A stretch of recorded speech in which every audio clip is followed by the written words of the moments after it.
नमस्कार. सरकारी नोकरी अनेकांचं स्वप्न असतं, बरोबर? पण या नोकरीसाठी सगळ्यांना समान संधी मिळायला हवी असं आपलं संविधान सांगतं.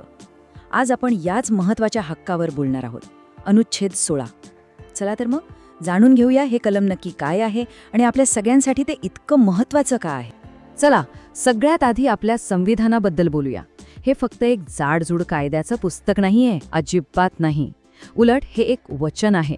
आपल्या देशाचा कारभार कसा चालेल आणि महत्त्वाचं म्हणजे प्रत्येक नागरिकाला कोणते हक्क मिळतील याचं दिलेलं वचन.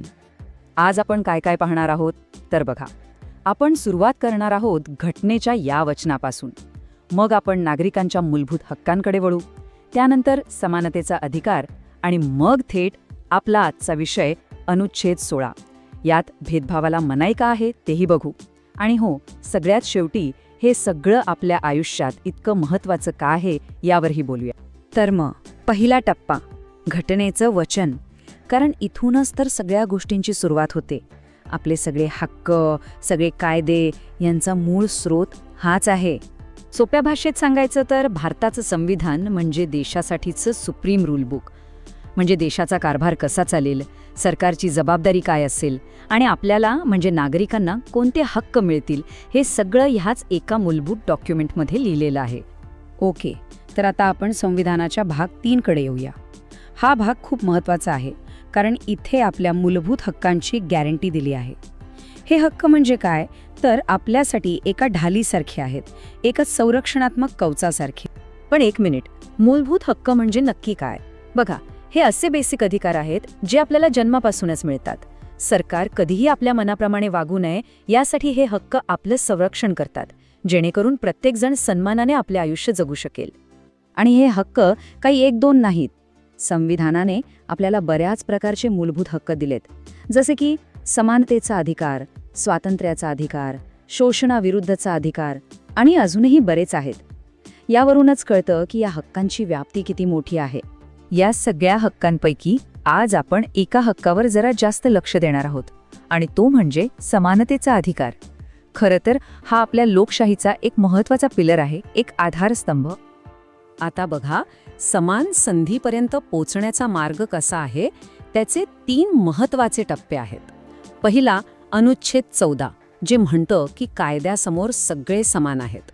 दुसरा, अनुच्छेद 15, जे कोणत्याही प्रकारच्या भेदभावाला थांबवतं. आणि मग येतो तिसरा टप्पा, याच विचारांना पुढे घेऊन जाणारा अनुच्छेद 16, जे खास करून सरकारी नोकरीत समान संधीची गॅरंटी देत.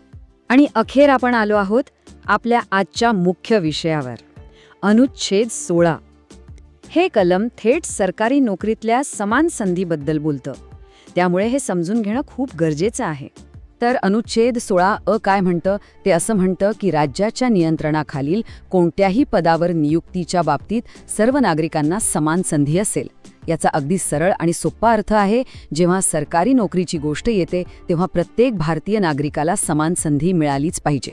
पण समान संधी म्हणजे नेमकं काय हे आणखी स्पष्ट करण्यासाठी आपलं संविधान पुढच्याच कलमात हेही सांगतं की कोणत्या आधारांवर भेदभाव करता येणार नाही. चला बघूया ते आधार कोणते आहेत.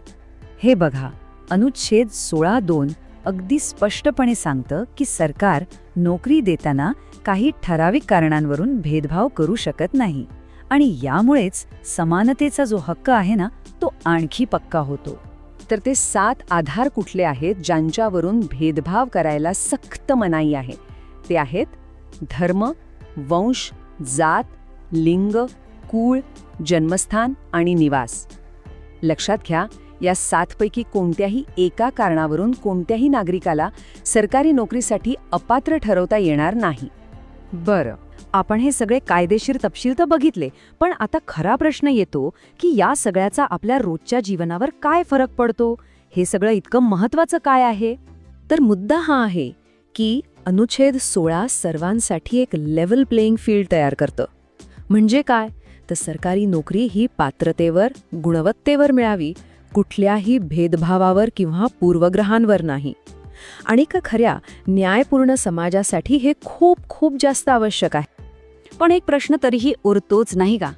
संविधानाने हा हक्क तर दिलाय, पण तो फक्त कागदावर न राहता प्रत्यक्षात कसा आणायचा आणि याच प्रश्नाचं उत्तर अनुच्छेद 16च्या पुढच्या तरतुदींमध्ये दडलेलं आहे. पण त्याबद्दल आपण पुढच्या भागात बोलूया. तोपर्यंत यावर विचार नक्की करा.